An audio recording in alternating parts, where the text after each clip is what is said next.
गजेंद्र मोक्ष कथा.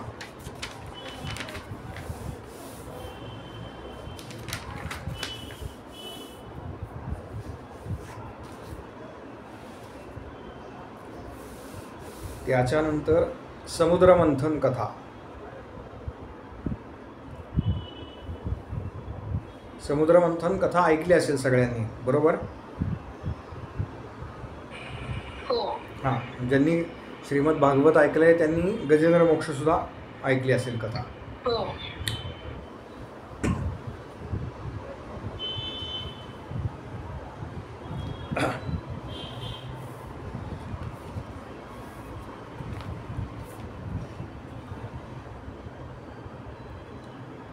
त्यानंतर बळीराजाची कथा.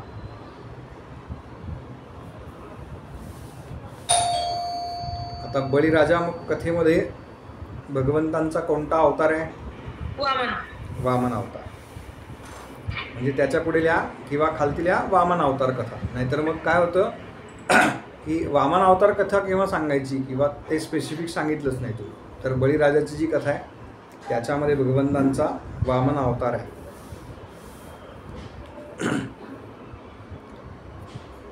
त्यानंतर मत्स्यावताराची कथा.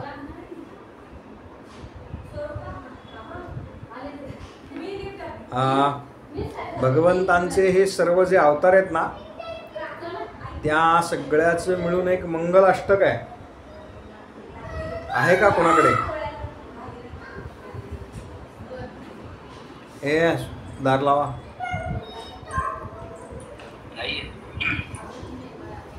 हां, ते जर मिळालं तर ग्रुपवर पाठवा. माझ्याकडे नाही आहे, नाहीतर मी तुम्हाला पाठवलं असतं.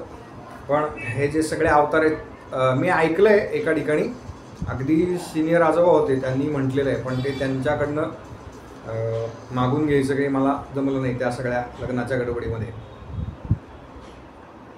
दशावतार आपण जे म्हणतो ना त्या दशावतार सगळे त्या मंगलाष्टकामध्ये गुंफलेले आहेत.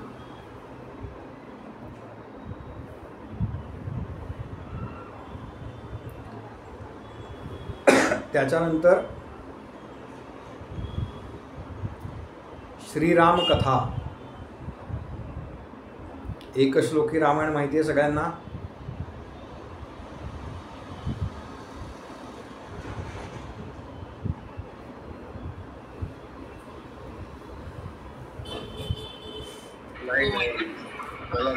बर. आता बघा, रामकथेचा सुद्धा सप्ताह करता येतो, पण ती सगळी सप्ताहातली रामकथा आपल्याला त्या दिवसभराच्या एकूण सगळ्या कथा आहेत त्या कथांमध्ये बसवायची. त्यामुळे श्रीमद भागवतामध्ये जेवढी रामकथा आलेली आहे तेवढी रामकथा निश्चित सांगणार आहे, त्यामुळे त्याची काही काळजी करू नका. मला आत्ता रामकथा सप्ताह वर्ग घ्या असं संस्थेकडनं सांगितलं आहे, पण वेळेची उपलब्धता आणि ते सगळं गणित जमत नाही आहे, म्हणून ते काही वर्ग यावर्षी घेणं शक्य नाही आहे.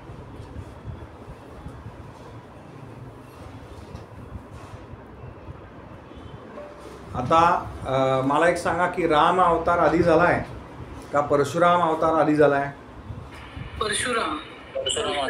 हां, पण श्रीमद भागवतामध्ये आधी राम अवतार सांगितला आहे आणि त्याच्यानंतर परशुराम अवतार सांगितला आहे.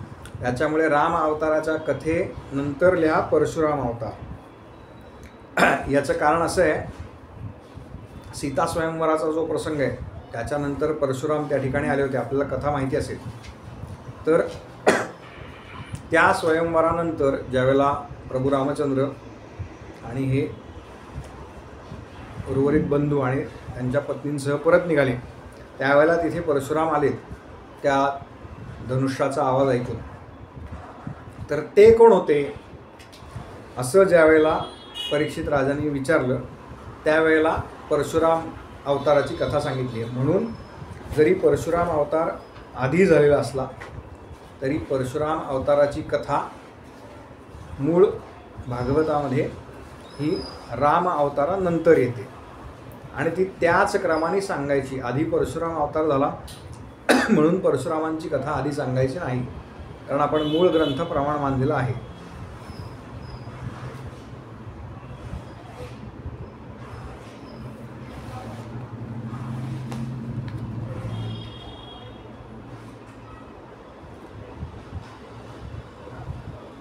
त्याच्यानंतर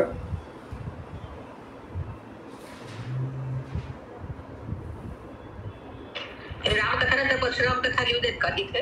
हो हो हो, हा क्रम आहे.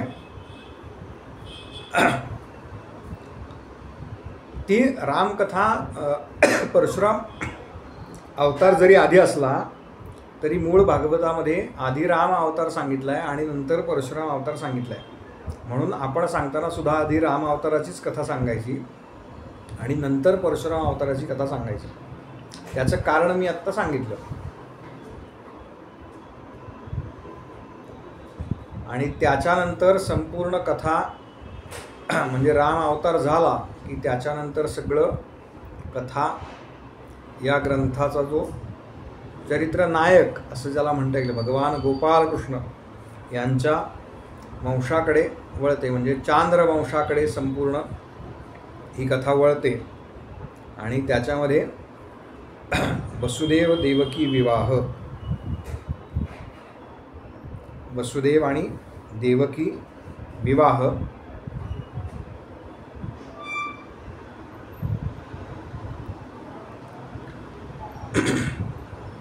कंसाने देवकीची मुले मारणे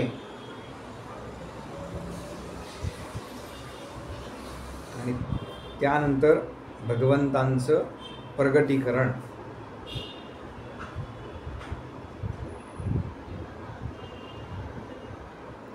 किती साधारण मुद्दे झालेत?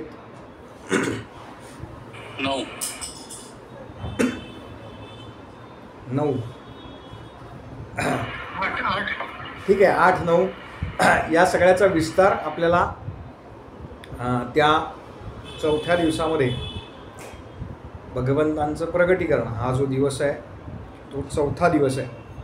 आता त्या दिवशी काय काय करायचं हे सांगतो.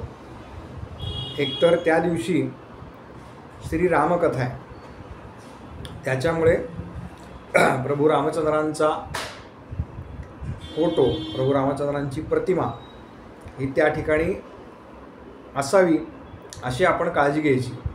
मी जसं म्हणालो तसं की ह्या 2-4 फोटोज आहेत ते आपल्याकडे असले पाहिजेत. समजा कोणाकडे नसले तर आपण ते घेऊन जावं आणि त्या ठिकाणी कथेच्या आधी ही सगळी तयारी करायची. त्या ठिकाणी तो लावावा, त्याला छान हार घालावा. त्या दिवशी भगवंतांचं प्रगटीकरण आहे, भगवंतांचा जन्म आहे. तर ज्या ठिकाणी घरामध्ये किंवा मंदिरामध्ये जिथे कुठे कथा आहे तिथे जर पाळणा बांधणं शक्य असेल तर हा पाळणा कथेपूर्वी बांधायचा आहे. म्हणजे चौथ्या दिवशीची ही तयारी आहे सगळी. त्या दिवशी ऐकूच नाही आलं. त्या दिवशी भगवंतांचा जन्मोत्सव आहे,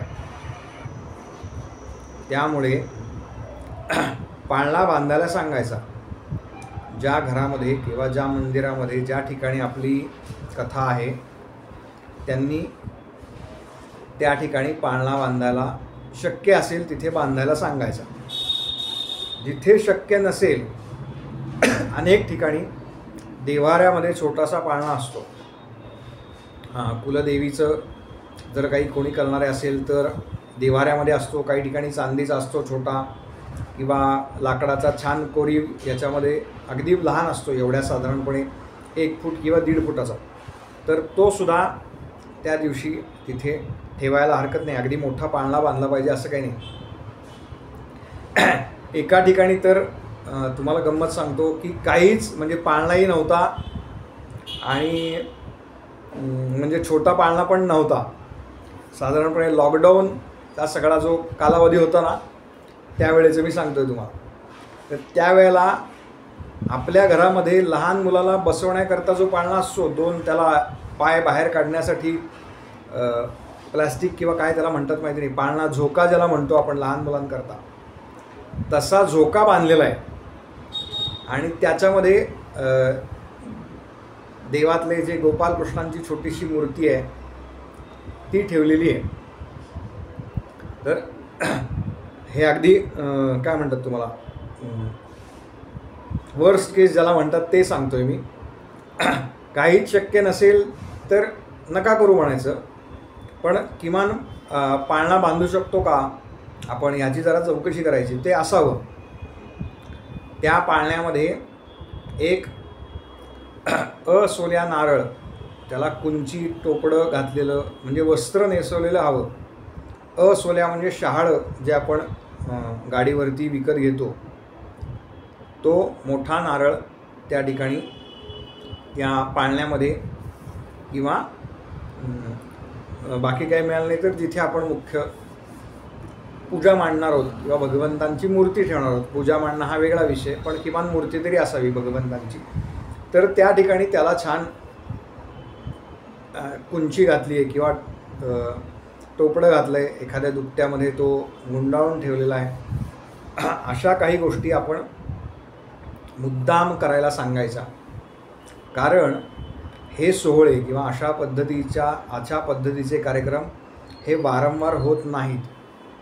आपल्याला कोणत्याही प्रकारे या सगळ्या श्रीमद भागवत कथेचं अवडंबर माजवायचं नाही, परंतु ह्या सोहळ्यामध्ये जी पवित्रता आहे ती आपण निश्चितपणे शेवटपर्यंत टिकवून ठेवणार आहोत. त्याच दिवशी आधीपासून जर घर सजवणं शक्य नसेल, काही पताका लावणं म्हणा किंवा फुलांच्या माळा लावणं, काही भगवंतांचे फोटो लावणं, ज्याने घर अधिक सुशोभित दिसेल, तिथली वास्तू अधिक प्रसन्न होईल, तर या सगळ्या गोष्टी आपण त्या दिवशी मुद्दाम आवर्जून करायला सांगायच्या. म्हणजे घर सजवलं आहे, त्याच्यानंतर फुलांच्या माळा सोडल्या आहेत, आजूबाजूला काही फोटो लावलेत. घरामध्ये जेव्हा कॉम्पॅक्ट असतं तेव्हा हे फार छान दिसतं, छान करता येतं. आता अगदी साध्या कागदाच्या पताका तयार केलेल्या मिळतात, 10, 20, 30 रुपयाला पाकिट असतं, अगदी 100 फुटापर्यंत त्या मिळतात. म्हणजे 4 पाकिट आणलीत तरी तुम्ही 400 फूट संपूर्ण घरामध्ये त्या छान पद्धतीने किंवा चारही बाजूला, चारही भिंतींना ते फिरवू शकता. तर अशा पद्धतीनं सुशोभीकरण केलं की एकूण मंगल वातावरण तयार होतं. त्यामुळे ते अधिकाधिक करण्याचा प्रयत्न करायचा. आणि त्याचबरोबर त्या दिवशी भगवंतांचा जन्म असल्यामुळे सुंठवड्याचा प्रसाद म्हणजे सुंठ आणि साखर एकत्रित केलेली असते. काही ठिकाणी पिठी साखर घालतात, सुंठ आणि पिठी साखर.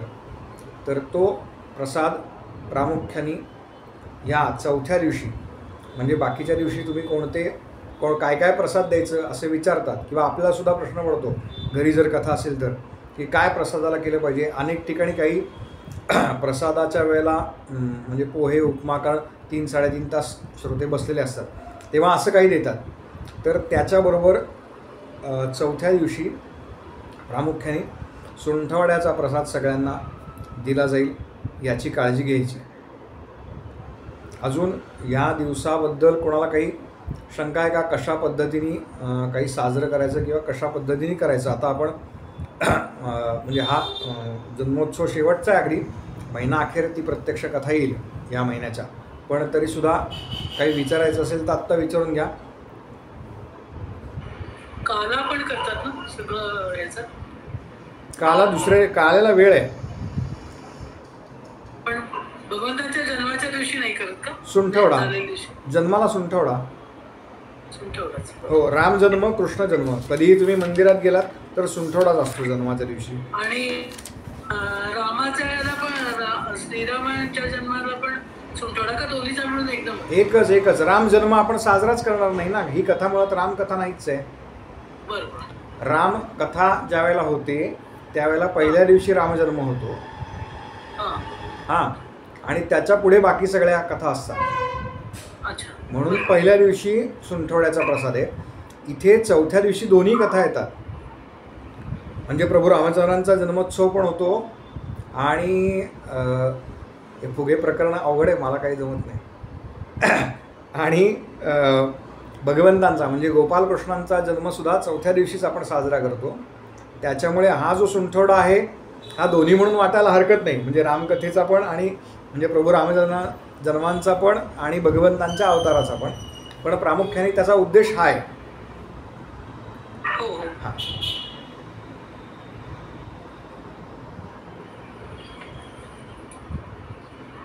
अजून काही कोणाला विचारायचं आहे का?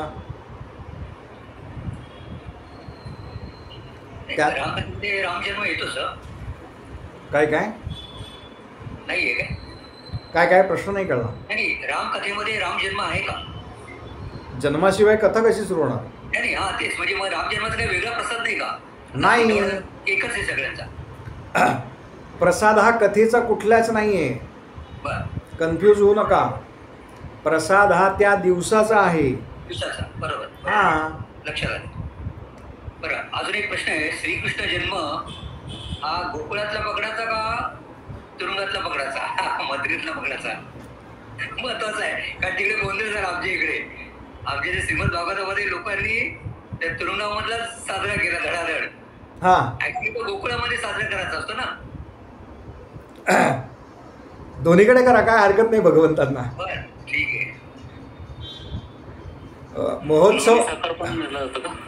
लोणी साखर दररोज ठेवायला सांगायचं नैवेद्य भगवंतांना, ठीक. म्हणजे सप्ताहभर. बर. हां, हे आपण सांगायचं. मी त्या गोष्टी नंतर सांगेन तुम्हाला, काही राहिल्या तर मला आठवण करा. पण लोणी साखराचा नैवेद्य भगवंतांना रोज किमान या सप्ताहाभर तरी दाखवावा. काय आहे, भगवंतांचा जो जन्मोत्सव आहे ना, तो जयंतराव तुम्ही म्हणताय तो नंद महोत्सव आहे. कुठला? गोकुळातला. हां, तो नंद महोत्सव आहे. त्यामुळे तिथपर्यंत एक तर कथा सांगावी, पण तेवढा वेळ मिळत नाही, कारण त्या दिवशी पाळणा बांधलाय आपण. हो, बरोबर आहे. त्यामुळे तो महोत्सव आपण म्हणजे तिथपर्यंत कथा सांगावी सगळी, आणि ज्यांना पाळणा म्हणायचा आहे, ज्यांना काही गाणी म्हणायची आहेत त्या दिवशी, अशांना आपण मुक्त हस्ते संधी द्यावी. मातृवर्गाला प्रामुख्याने या गोष्टी म्हणायच्या असतात, तर त्याच्याकरता आपण एक त्यांना 10-15 मिनटं त्या दिवशी कथा थोडी अधिक वेळ चालते.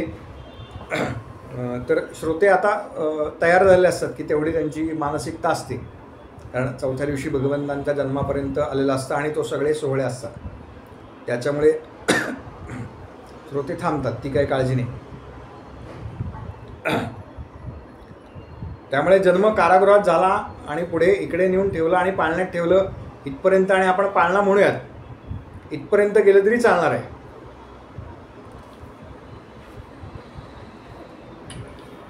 पाळण्याचं काय आहे का सॅम्पल पद वगैरे? पाळण्याचं? हा, पाळण्याची पद वगैरे काय जे म्हणतात ते पाळणा म्हणतात ते. अहो, पाळणे भरपूर मिळतील तुम्हाला यूट्यूबवर. भरपूर आहे, गुगलवर भरपूर आहे, तुम्ही शोधा. सर त्याच्या पुढे कथा जाते का? पुन्हा पाळण्याच्या पुढे कथा करायची का अजून? नाही, पाळणा झाला की आरती. पाळणा म्हणजेच जन्मोत्सव सुरू होतो ना. पाळणा झाल्यानंतर आरती करायची रोजची आणि समापन. हा, ताई आलं का लक्षात? आलं. हां, आणि आपल्याकडे भरपूर मातृवर्ग आहे, त्यामुळे त्या धडाधड पाळणे पाठवतील. भजनी वर्गाला जर कोणी जात असेल तर त्यांच्याकडे भरपूर असतात, तर जरा सहकार्य करा आम्हाला. आणि जयंतराव, एक सोपं सांगू का तुम्हाला? सगळ्या पुरुषांना एक टेक्निक सांगतो की आदल्या दिवशी सांगून ठेवायचं की तुमच्यापैकी कोणीतरी पाळणा म्हणा. असं कोण म्हणणार आहे अशी नावं, किंवा ते जे कोण आहेत ना त्यांना म्हणायचं की मला सांगून ठेवा कोण पाळणा म्हणणार आहे. 3-4 महिला सहज तयार झालेल्या असतात. महिला तयार होतात त्या म्हणायला. हां 3-4 महिला तयार होतात.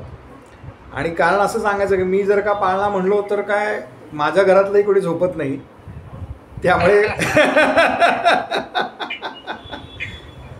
रामजन्मला कसं की रामजन्मला ते चालते का? ते रामाचा आहे. तो रामाचा आहे आणि तो पाळणा नाहीये. पाळणा नाही, ते गीत आहे, बाळा जो जो रे, जे असतात ते पाळणा असतात. हा, पण तो पाळणा स्त्रियांनीच गायलेला बरा, कारण आपण गायलो आणि बायकोनी बघितलं म्हणतील की ते आवडीने पाळणा म्हणतात हे घरी एकदम वेगळंच. नाही, म्हणून मी तुम्हाला सांगितलं ना की हे जे आहेत ना ज्याचं साजरीकरण होतं तर असं महिला वर्गाला अधिक सांगावं, त्या एकतर त्या उत्साहाने ते सगळं करतात सुद्धा. आणि त्यामुळे काय होतं की त्यांना काहीतरी ॲक्टिव्हिटी मिळते करायला. अगदी स्पष्ट सांगतो, म्हणजे पाळणा छान सजवायला सांगावा. मी काही फोटो पाठवीन माझ्या आधीच्या कथांमधले, तर फार अप्रतिम उत्तम, म्हणजे ज्याला शब्दच नाही. आपण ते पाहिल्या इतकं सुंदर वाटतं आपल्याला, सगळं तिथलं वातावरणच बदलतं. अशा पद्धतीने मातृवर्ग सगळ्या त्या ह्याची सोय करत असतो. सर मला एक दुसरं विचारायचं होतं, विचारू का सर? हो विचारा. आता आपण आज तोच सगळा भाग घेणार आहोत. आज आपला कथेचा फार भाग कदाचित होणारच नाही. सर मंगलम भगवान विष्णू, मंगलम गरुडध्वज, मंगलम पुंडरीकाक्ष. तर मंगलम गरुडध्वज आणि पुंडरीकाक्ष काय आहे सर? मी श्लोक पाहतो आणि तुम्हाला सांगतो. अगदी मला आत्ता सांगता येणार नाही स्पष्ट. आणि गरुडध्वज, गरुड वाहन आहे हे ठीक आहे, गरुडध्वज का म्हटलंय सर ते पण मला कळतंय. सांगतो ना मी तुम्हाला, पूर्ण श्लोक बघून सांगतो. मला संदर्भ त्याचा एक फक्त पाठवा.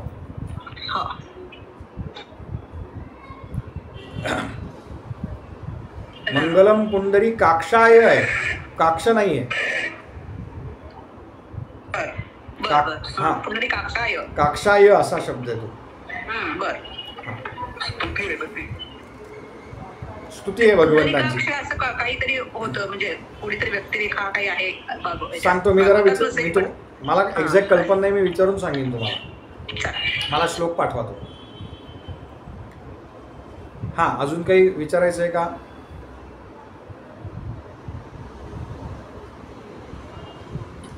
काही जण वामन अवतार कथेमध्ये मी बघितलं, जे यजमान लोक असतात ना, त्यांनी आयोजन केलेलं असतं, ते लोक बसवतात. आणि म्हणजे तिघ चौघ असे बसले होते, मग त्यांना वामनासारखं बनवलं होतं. असं हरकत नाही ना, समजा एखाद्याची इच्छा झाली तर आपण ते करू शकतो. हा, बटू ना. हो, बटू. हो, हरकत नाही ना. त्यात जर कोणी मुंज झालेली असेल त्यावेळेला, अच्छा, तर त्यांना सांगायचं छान वामन बनवून या, काय आपल्याला काहीच अडचण नाहीये. ही सगळी विधी काही नाही ना, म्हणजे त्यांनी नुसतं बोलून यायचं बस. हा, त्याला छान पुढे बोलवायचं, सगळ्यांना नमस्कार करायला लावायचा. हो, बरोबर. हा, विधी वगैरे काही नाही. हे विधींमध्ये अडकू नका, कर्मकांडात अडकू नका. बरोबर. कथेच्या दिवशी साधारणतः ते दृश्य तयार करतात असं काहीतरी, आणि ते दृश्य सादरीकरण करतात. हा, म्हणजे ज्या ठिकाणी आता ते वसुदेव शक्य आहे, ज्याची दाढी वाढलेली आहे भरपूर मोठी, अशांना वसुदेव, ज्यांच्याकडे अगदी 2 महिन्याचं 3 महिन्याचं किंवा 1 वर्षाचं बाळ आहे, जे एखाद्या टोपलीमध्ये बसतं, असे पण काही जण घेऊन येतात. त्या टोपलीत बसवून त्याला तो श्रीकृष्णांचा ड्रेस घालतात. आपला तो पिवळ्या रंगाचा किंवा केशरी रंगाचा मिळतो ना, त्याला ते मोरपीस आणि बासरी आहे, असं सगळं काय काय नटवतात. ते जे काही म्हणतील ते सगळं कशालाही आपण नाही म्हणायचं नाही. भगवंतांच्या काय म्हणतात ते, ती पूजा एक प्रकारची भगवंतांची, त्यामुळे त्याला कुठल्याही प्रकारला नाही म्हणायचं नाही. म्हणजे श्रीमद भागवतातला 4था दिवस हा भगवंताशी अगदी एकरूप होण्यासारखा दिवस आहे. हो, 4-5 पुढचे सगळेच काय ऐकून आलं. कोणी कशाही प्रकारे आपापली लीला सादर केली तर त्यांना ती सादर करू द्यावी, म्हणजे सगळीकडे आनंद पसरतो. हा, कशाही प्रकारे नाही, ते काय करायचं हे आपल्याला माहिती पाहिजे. कशाही आणि टिपऱ्या चालतात ना आपल्या ग्रंथाशी संबंधित. असं काही, असं बाहेर काही नाही. नाहीतर लीला करणारे भरपूर असतात. बरोबर. टिपऱ्या आज नाही ताई, टिपऱ्या आज नाही. गरबा आणि टिपऱ्या नाही का करतात का? नाही हो, नाही. आज रासमध्ये येतात, रास क्रीडेमध्ये येतात. हा, तो पुढे जाऊ नका. काय नाही, कृष्ण मोठा असतो त्यावेळेस. 1-2 मिनिटं, बाकीचे नका उत्तर देऊ. काय म्हणलात ताई? रासलीलेच्या वेळी गरबा आणि हे करायचं का, मग असं विचार. म्हणजे रासलीलेचं पण वर्णन आहे ना भागवतात. हा, आता रासलीलेचं वर्णन जे आहे, भागवतामधली रासलीला ही आध्यात्मिक आहे पूर्ण. आपलं काय होतं गडबड, की आपण ते टिपऱ्या खेळायच्या आहेत त्यावेळेला, या ह्याने त्याच्याकडे बघतो. तर तो आपला कथाकार म्हणून उद्देश नसावा. आपल्याला सांगायची आहे रासलीला ही आध्यात्मिक दृष्टीनेच सांगायची आहे.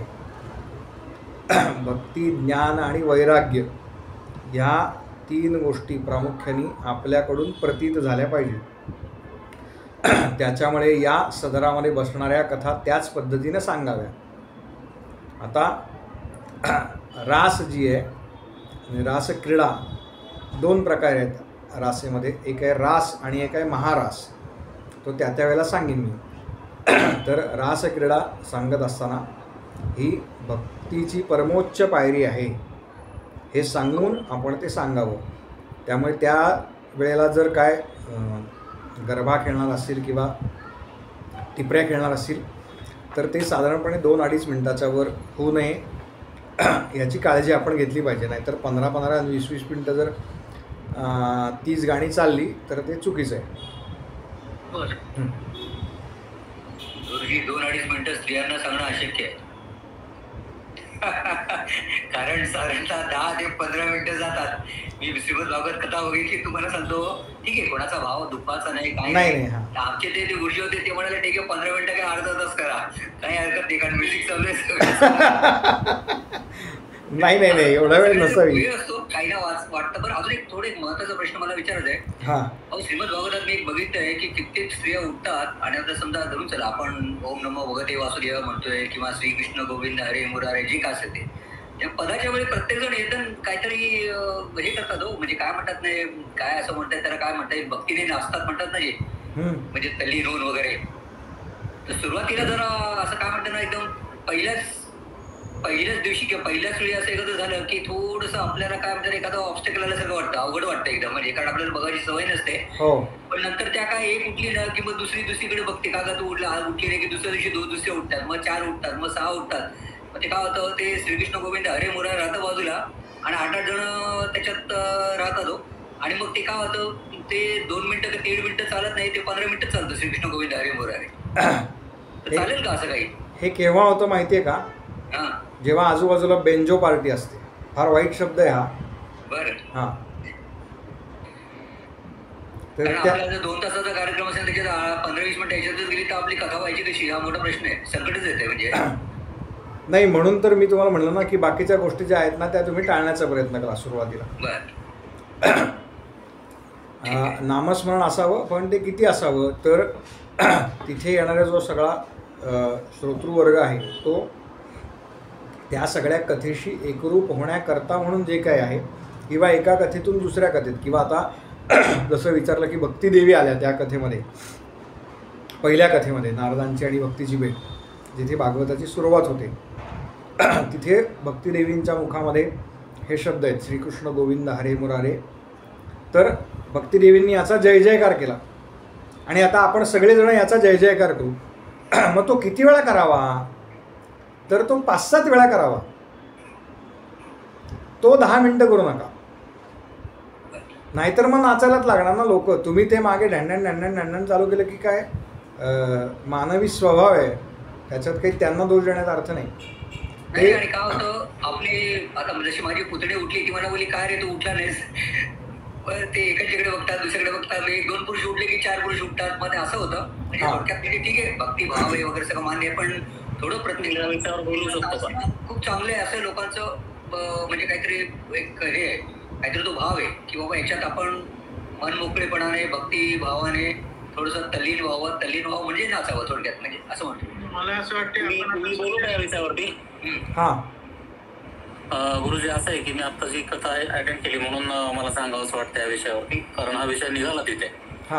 तर आमच्या म्हणजे ज्या कथाकार जे होते वगैरे गुरुजी त्यांनी सांगितलं या विषयावरती. मलाही थोडं जसं ना वाटलं तसं वाटलं होतं की अरे काय चाललंय म्हणे, पण त्यांनी सांगितलेलं मला पटलं म्हणून मी व्यक्त करतोय ते माझे विचार आणि त्यांची जे काय होते ते भूमिका. असं आहे की त्यांनी सांगितलं की मंडपाच्या आतमध्ये केलेला हा जो आहे डान्स, म्हणजे खरं तर डान्स म्हणणं खूप चुकीचं आहे ते.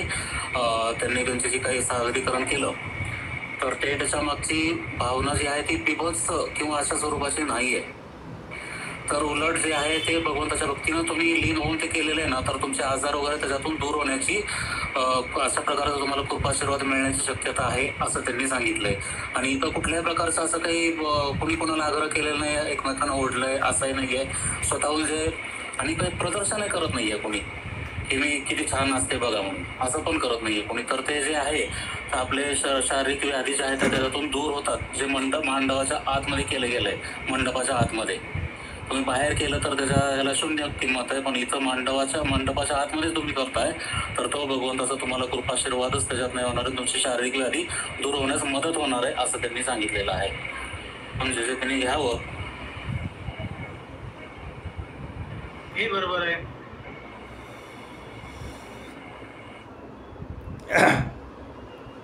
त्यांनी जे काही निवेदन केलं त्यांना मी अत्यंत वंदन करतो. त्यांच्या निवेदनाला कुठलंही खोडून काढायचं किंवा असा मुद्दा नाही आहे माझा. पण माझं मत असं आहे की त्याचा जो कालावधी आहे ना, जयंतराव म्हणले की दर 10-10 मिनटं तेच चाललं तर कथा कधी पूर्ण करणार. तर माझा त्याला आक्षेप आहे, कोणाच्या नाचण्याला नाही आहे किंवा बाकी. तर त्यांचा काय त्याच्या मागे कल्पना आहे ती काही मला माहिती नाही. म्हणजे असं तर काही आपल्याकडे कुठलंच शास्त्र नाही की नाचल्यामुळे किंवा व्याधी दूर झाली वगैरे. तर थोडंसं तुम्ही जे म्हणताय ते मला पटलेलं नाही आहे. तर त्याच्याबद्दल म्हणजे नको चर्चा करायला, कारण परत मग ते अजून त्याचे वेगळे दोष लागतात.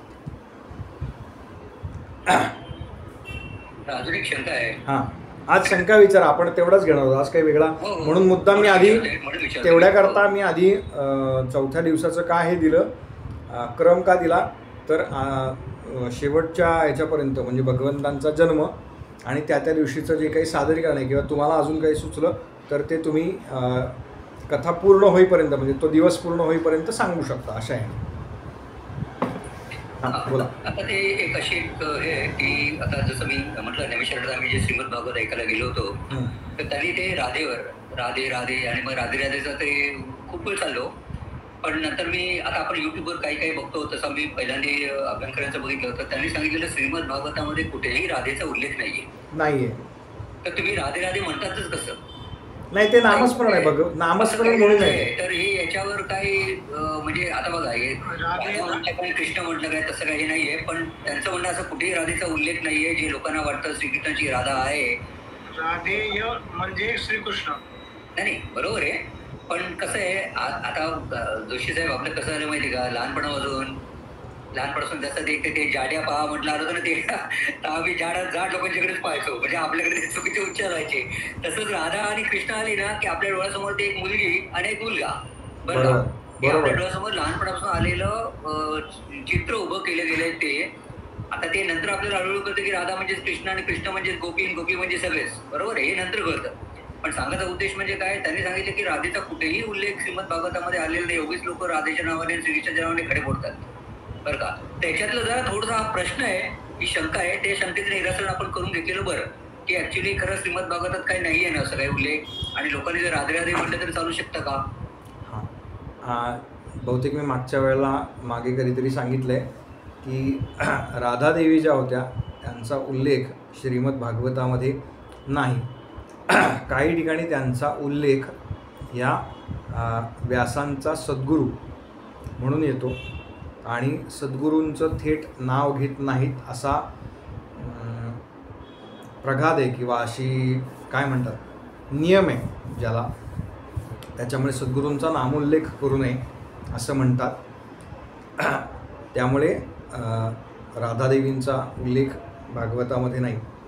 काही जण असं सांगतात की व्यासांच्या सद्गुरू असल्यामुळे राधेचं म्हणजे राधेच्या नामाचा उच्चार जरी झाला तरी व्यासांना समाधी लागायची आणि म्हणून व्यासांनी कटाक्षाने श्रीमद भागवत लिहित असताना जर समाधीमध्ये गेले तर ती समाधी केव्हा उतरायची किंवा ते स्थानावर केव्हा यायचे हे त्यांच्या हातात नसायचं, म्हणून कटाक्षाने तो उल्लेख टाळण्याचा प्रयत्न केला.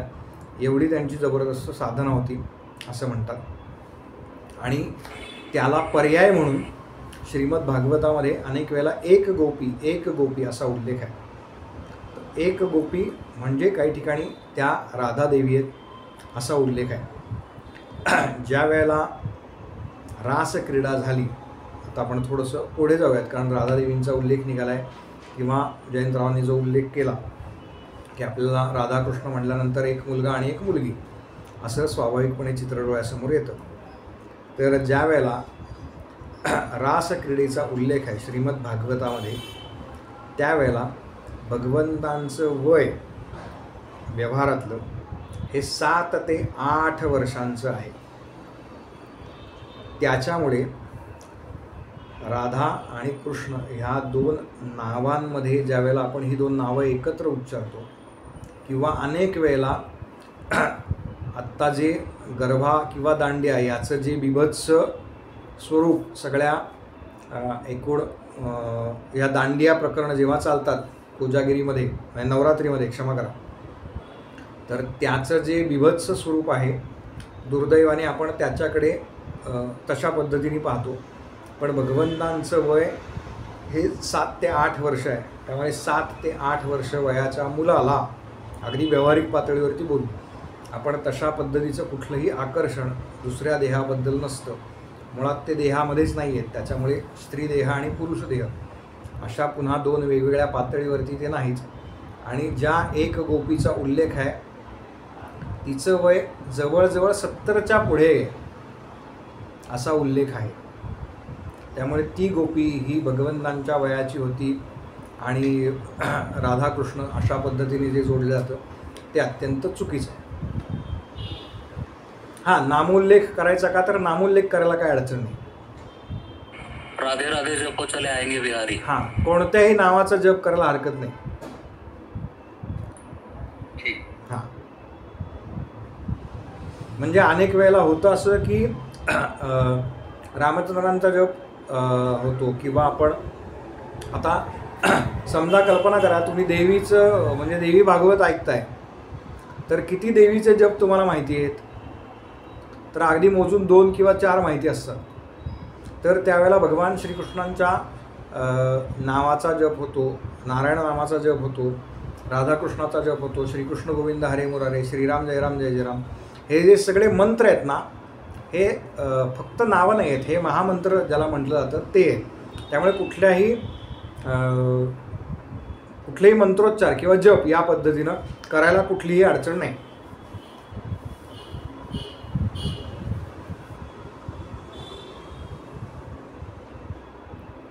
अजून काही विचारायचं आहे?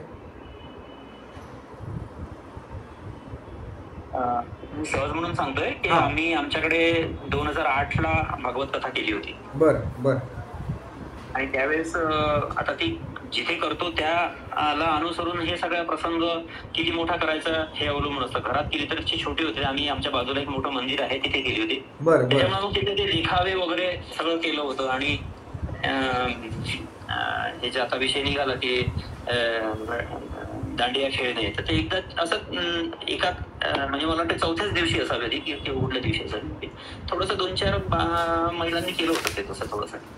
पण ते असं बेबीत्सव वगैरे नाही, ते धार्मिक कृत्य म्हणून नाही. ते काय होतं, साधारणपणे महिला फेर धरतात आणि भगवंतांचं नामस्मरण, म्हणजे त्या तेवढी काळजी आपण घ्यायची की नामस्मरण करतच ते काय होईल. म्हणजे काय दांडिया वगैरे सारखा नसतो, जस्ट असं एक उत्साहाचं वातावरण असतं जन्माचं, म्हणून मग ते केलं जातं. हाताने फेर धरतात, म्हणजे टाळ्यांवरती फेर धरला जातो, तेवढं करायला हरकत नाही ना. आणि ते संगीत वगैरे असं तर छान वाटतं. ते मी ग्रुपवर फोटो टाकील आज माझ्याकडच्या झालेल्या काही कार्यक्रम. हो, अगदी 2008 निश्चित. ते साधारणपणे भगवंतांच्या बाललीला किंवा रास ज्या दिवशी होतो ना त्यावेळेला करायला हरकत नाही. जन्माच्या दिवशी शक्यतो काय म्हणताय तुम्ही, तो दांडिया प्रकरण म्हणता ते जन्माच्या दिवशी शक्यतो नसावं. पण ठीक आहे, काही ठिकाणी तुम्ही म्हटलं त्या दिवशी नसेलच. आम्हाला स्वतः जे कथाकार होते त्यांनी सांगितलं होतं की त्या दिवशी खेळलं चालतं, ते वेगवेगळ्या दिवशी त्याचे दिवस करायचे. बरोबर. सगळ्या लोकांना इन्व्हॉल्व्ह करून त्यांचे ते वेगवेगळ्या वेशभूषा करून बरोबर एक प्रसंग सादर केले होते. तर त्याच्यापैकी कुठल्या तरी एक दिवशी तुम्ही जे सांगताय त्या दिवशी केलं होतं. जसं आज तुम्ही सांगितलं की आज भगवान श्रीकृष्णांचा जन्म आहे, तर त्या दिवशी तो पाळणा पण झालाच होता त्या दिवशी.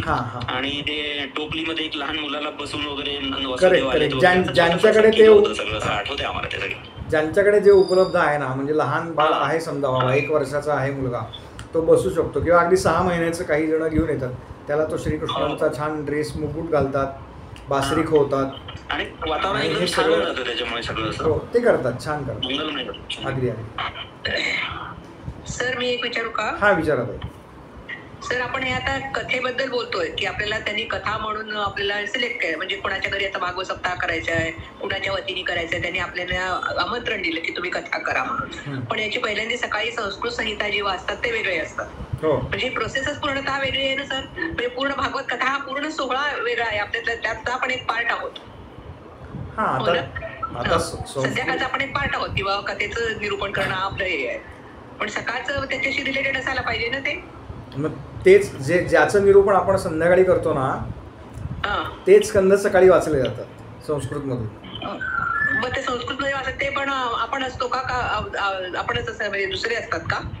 तुमचा संस्कृतचा अभ्यास असेल आणि तुमचं जर 7 दिवसामध्ये 18,000 श्लोक, सकाळी 3 तास आणि पुन्हा संध्याकाळी 3 तास कथा सांगणं शक्य असेल तुम्हाला, तर तुम्ही करू शकता. मी तेव्हा फक्त तेच असतं का बाकी काही पूजा बिजा स्पेशल पूजा असतात असं काही असतं वेगळं, असं मला म्हणायचं. मी हे सांगितलंय, मी तसल्या कुठल्याही भानगडीत पडत नाही. ज्यांना करायचे ते करू शकतात, मी अगदी स्पष्ट सांगितलंय. हां हां, म्हणजे हे अगदी संहितेत सुद्धा आपण जेवढा हां संहिता वाचतात म्हणतात, त्याच्यात सुद्धा आपण ज्या कथा सांगणार आहोत तेवढेच श्लोक वाचायचे असं आहे का? साधारण तेवढेच येतात ना. हो, पण म्हणजे आपण काही कथा विस्ताराने सांगत नाही असल्या तरी. नाही, श्लोक सलग आहेत ना, श्लोक सलग आहेत. आपण कथा वाचक आहोत, आपण संहिता वाचकाला काहीही सांगायचं नाही. तुम्ही कन्फ्यूज होताय परत. मी तुम्हाला संहितेच्या दृष्टीने कुठलीही गोष्ट सांगत नाहीये, मी तुम्हाला कथेच्या दृष्टीनेच सगळ्या गोष्टी सांगतोय. कारण मी कथा कशी करायची, संहिता वाचनाचे वेगळे वर्ग असतात. माझं संहिता वाचन झालेलं नाही, म्हणजे संहिता वाचली आहे पण संथा झालेली नाही. ज्यांना संथा करायची आहे संहितेची, त्यांनी संहिता संथेचे वर्ग आहेत. हो, तुम्ही सांगणार होतात खरं, केव्हा आहे ते? जानेवारीत म्हणाला होतात. मी जानेवारी 25 पासून ते घेणार आहे. आता त्यांच्याकडे 2 वर्षाची बॅच आहे, त्याच्यामुळे आता नवीन नाही चालू त्यांच्याकडे. कारण सप्ताहाला बसणारे लोक कसं असतं, सप्ताहाला बसणार म्हटलं की मग ते सकाळी येतात काही आणि संध्याकाळी येतात, असा पूर्ण सप्ताह ते करतात, हो का नाही? मग त्यांच्या बाबतीत कसं आपलं हे होतं, म्हणजे असं मला म्हणायचंय. आता समजा आपण सप्ताह करायचा ठरवला तर त्या घरच्या लोकांनी सकाळी, म्हणजे काही ते घरचेच असं नाही, बाहेरचे सुद्धा काही सकाळी संस्कृत सुद्धा ऐकायला येतात आणि संध्याकाळी कथा सुद्धा ऐकायला येतात सर, असं नाही का? येऊ शकतील ना. मी तुम्हाला संहितेबद्दल काही सांगणारच नाहीये, माझा तो प्रांतच नाही. कोणत्या कोणत्या पूजा करायच्या हे पौरोहित्य करणारे सांगतील, मी पौरोहित्य शिकलेलो नाही. आलं का लक्षात तुम्हाला? तुम्ही जे प्रश्न विचारताय ते गुरुजी आमची पत्रिका बघा ना, अशा याच्याकरता काय केलं पाहिजे याच्याकरता नाही आहे. मी इथे कथा कशा पद्धतीने सांगितल्या गेल्या पाहिजेत. 2 गोष्टी पूर्णपणे वेगळ्या आहेत. संस्कृत संहिता वाचन पूर्णपणे वेगळं आहे आणि त्याचं कथा निरूपण पूर्णपणे वेगळं आहे. आपण इथे कथा निरूपण करतो आहोत, आपण कथा निरूपणकार आहोत. म्हणून मी आता तुम्ही जेव्हा शब्द वापरला की आपण सप्ताह करणार, मी त्यावेळेला पहिल्यांदा सांगितलं होतं की आपण सप्ताह असं म्हणायचं नाही, श्रीमद भागवत कथा यज्ञ असं म्हणायचं. सप्ताहाचे सगळे नियम तुम्हाला पाळले पाहिजे. अगदी स्पष्ट सांगू का? स्त्रियांनी सप्ताह करू नये. पुढे बोला.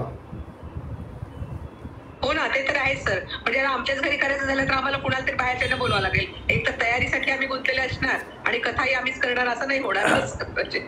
दोन्ही होणार, म्हणून आम्हाला बाहेरचेच बोलवायला लागणार आमच्याकडे. आम्ही करायचे बायकांनी आम्ही ठरवली तर असं होणार ना सर हे.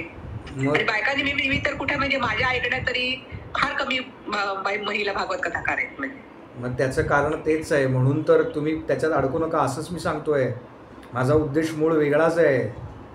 मला प्रश्न पडला सर सहज, म्हणून विचारलं. नाही, तुमचा प्रश्न चांगला आहे. मी तुम्हाला वेगळ्या पद्धतीने सांगतोय. काय होतंय की अशा पद्धतीने जर सांगितलं ना तर तुम्ही या सगळ्यापासून दूर जाल की नाही ताई?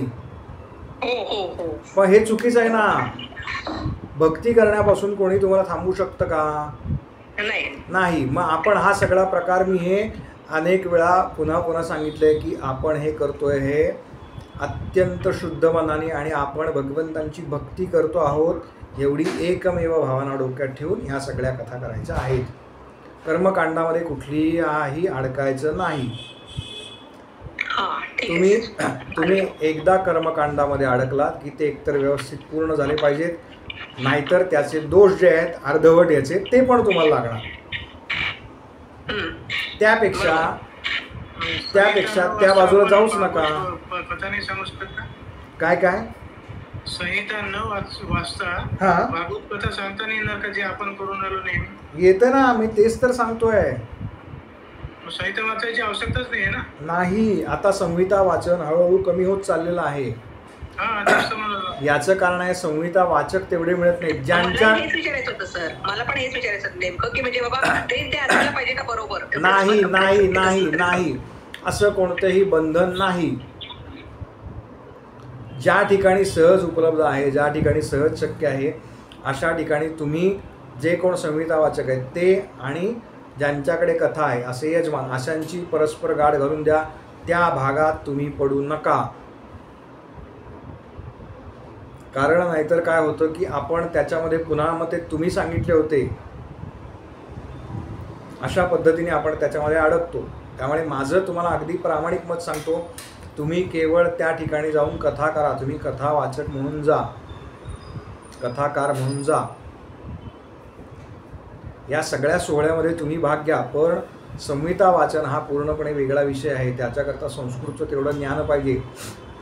जो संहिता वाचक आहे तो तेवढा शुद्ध पाहिजे. त्यांनी काय काय गोष्टी नाही केल्या पाहिजेत हे मी सांगितलं मागे 1-2दा. नाही सर, आमचा तर केवळ उद्देश म्हणजे स्त्री म्हणून माझा तर केवळ उद्देश की आपण काहीतरी एका श्रवण कथा आपल्याकडनं घडली पाहिजे. एवढं करावं वगैरे ही फारशी मोठी महत्वाकांक्षा नाहीये. नाही, माझं म्हणणं उलट आहे. तुम्ही करा, घरात करा तुमच्या. तुम्ही केवळ कथा तुम्ही सुखाय करू शकतो सर. बस. आणि तुम्ही केवळ कथा करा. त्याचे जसं शुभांगीताई म्हणाले ना की गेल्या 3-3.5 महिन्यामध्ये जसा श्रीमद त्यांचा आधीपासून अभ्यास आहे, मला कल्पना आहे 2 वर्षापूर्वी आमचा फोन झाला आहे कारण साधारणपणे तेव्हापासून म्हणजे कदाचित त्याच्या आधीपासून ते या सगळ्या एकूण मार्गामध्ये आहेत, अभ्यासामध्ये आहेत त्या. तर ज्या वेळेला तुम्ही तुमच्या घरी तुमच्याकरता समोर काय 4 देव आहेत, कोणी माणसं नाही आहेत, काही फरक पडत नाही. तुमच्या देवांना ज्या वेळेला ठरलेल्या वेळेला जो सप्ताहाचे मी जसं सांगितलं की काय 4 ते 6 ही जी वेळ तुमची ठरली आहे त्या 4 वाजता तुम्ही बरोबर शुचिर्भूत होऊन तिथे बसताय, सप्ताहभर कथा केली, तर त्याच्यानंतर येणारे चांगले चांगले अनुभव मला मुद्दाम तुम्ही फोन करून सांगा.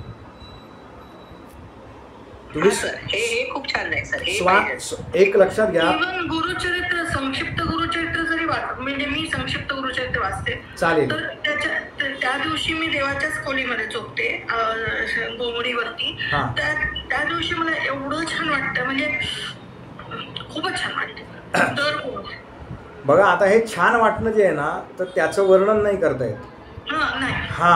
तर ते जास्त महत्त्वाचं आहे. ते समाधान ज्याला म्हणतो ना आपण एखादी गोष्ट, तर त्याचं वर्णन नसतं करता येत. ते त्या अनुभूतीकडे आपण जात असतो.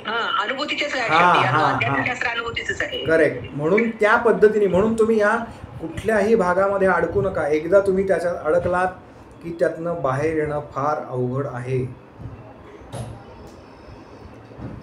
म्हणून अशा कोणत्याही गोष्टीमध्ये अडकायचं नाही. आपण स्वांत सुखाय कोणतीही कथा असू दे. तुम्हालाच गोंदवलेकर महाराजांचा प्रसंग आहे. महाराजांच्या समोर कीर्तन चालू होतं आणि छान लहान मुलगा होता अगदी.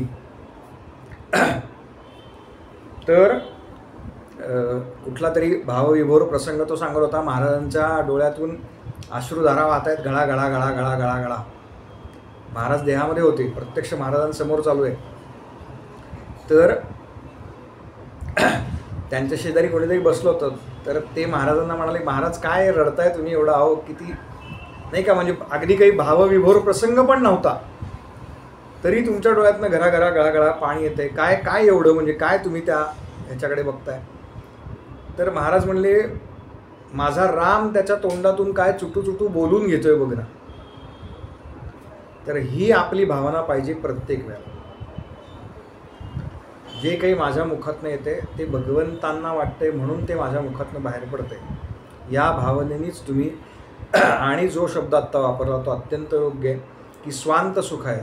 ह्यातली जेव्हा गंमत तुम्हाला कळायला लागेल किंवा ते सुख तुम्ही अनुभवाल तेव्हा मग बाकीच्या गोष्टी आहेत ना, मग ते किती वेळ नाचले आणि मग कोणाचं नामस्मरण केलं ह्या फार गौण असतात. त्या अनुभूती तुम्हाला कथेमधनं यायला सुरुवात होईल. अजून काही कोणाला विचारायचं आहे? एक प्रश्न आहे. हां. काही कथेच्या आता जेवढे आपण सगळे आतापर्यंत 3 दिवस, आता 4था दिवस अजून आपल्याला बाकी आहे, ज्या काही कथा बघितल्या एखाद दुसऱ्या कथेमध्ये आपण कधीतरी अडकतो बघा आणि आपण एकदम इमोशनल होतो. म्हणजे आपल्या काय माहित आहे की सगळे अष्टभाव जागृत होतात का काय, किंवा एखादे नामस्मरण करताना श्रीकृष्ण गोविंद हरे मुरारी म्हणा किंवा ओम नमो भगवते वासुदेवाय म्हणा, अशा वेळी कंट्रोल कसं करायचा? कारण काही वेळा कंट्रोल करता येते बघा. आपण एकदम त्या 2-1.5 मिनिटं किंवा असं म्हणता येईल की इव्हन 25-30 सेकंद ते आपल्याला कंट्रोल करता येत नाही. हां, मग काय अश्रूंना वाट करून द्यायची मोकळी? नाही, ती होतेच. उत्तम. अच्छा, फक्त आपल्याला कथा सांगायची भानावर यायला पाहिजे म्हणून म्हणतो, बाकी काही नाही. त्याची काळजी तुम्ही करू नका, त्याची काळजी भगवंत घेतात. बरं, ठीक आहे. ज्या वेळेला आपल्याला अश्रुपात होतो त्यावेळेला आपल्या पातकं जळतात आपली. बापरे, सारखीच व्हायला पाहिजे खरी आता. हां, खरं सारखंच व्हायला पाहिजे. म्हणजे भगवंतांच्या मंदिरात गेल्यावर ज्यांना अनेक वेळेला अश्रुपात होतो बघा, अनेक जण मला सांगतात की आम्हाला आज कथेमध्ये किंवा प्रत्यक्ष काही अनुभूती आल्या, डोळ्यातनं पाणी आलं, रडायला आलं खूप वेळ, असं होतं प्रत्यक्षामध्ये. तर ती फार चांगली लक्षणं येतात एका साधकाकरता. ठीक, म्हणजे समोरच्याला काही त्याच्यात ठीक आहे, म्हणजे वावं नाही वाटणार ना. अर्थात काय त्याला काय वाटेल ना, आपल्याला काय वाटतं हे महत्वाचं. त्याला काय वाटतं याच्याकरता चाललंच नाहीये, बरोबर आहे, आपल्या प्रगती करता चाललंय. खरं आहे.